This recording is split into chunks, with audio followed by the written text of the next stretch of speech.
আইন লঙ্ঘনের প্রমাণ মেলায় ৮ দিন হাসপাতাল কর্তৃপক্ষকে ৭২ ঘন্টার মধ্যে কারণ দর্শানোর নোটিশ দিয়েছে স্বাস্থ্য অধিদপ্তর। জানানো হয়, রোববার ৭ জুন বিকেল ৪টার মধ্যে লিখিত বা সশরীরে জবাব না দিলে হাসপাতালের লাইসেন্স বাতিল করা হবে।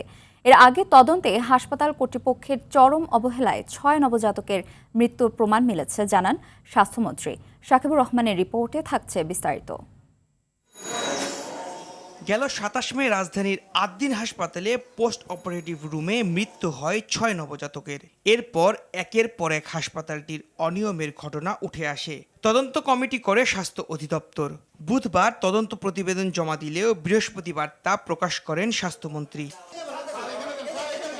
চিকিৎসক, নার্স ও হাসপাতাল কর্তৃপক্ষের চরম অবহেলার বিষয়টি উঠে আসে প্রতিবেদনে। হাসপাতাল কার্যক্রম পরিচালনার উপযুক্ত ছিল না ভবনটিও। পোস্ট অপারেটিভ ওয়ার্ড 2-এ ভর্তি রোগীদের দেখাশোনার জন্য কোনো চিকিৎসক ছিল না। দায়িত্বরত সেবিকাদের জরুরি পরিস্থিতি মোকাবেলায় প্রয়োজনীয় প্রশিক্ষণ প্রদান করা হয়নি। আলো বাতাস চলাচলে ভেন্টিলেশন জন্য প্রয়োজনীয় পদক্ষেপ গ্রহণ করা হয়নি।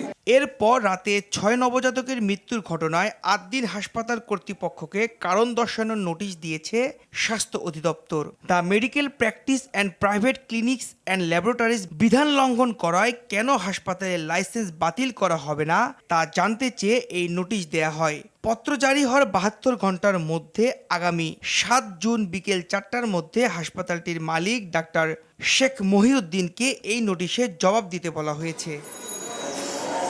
সাকিবুর রহমান, RTV, ঢাকা।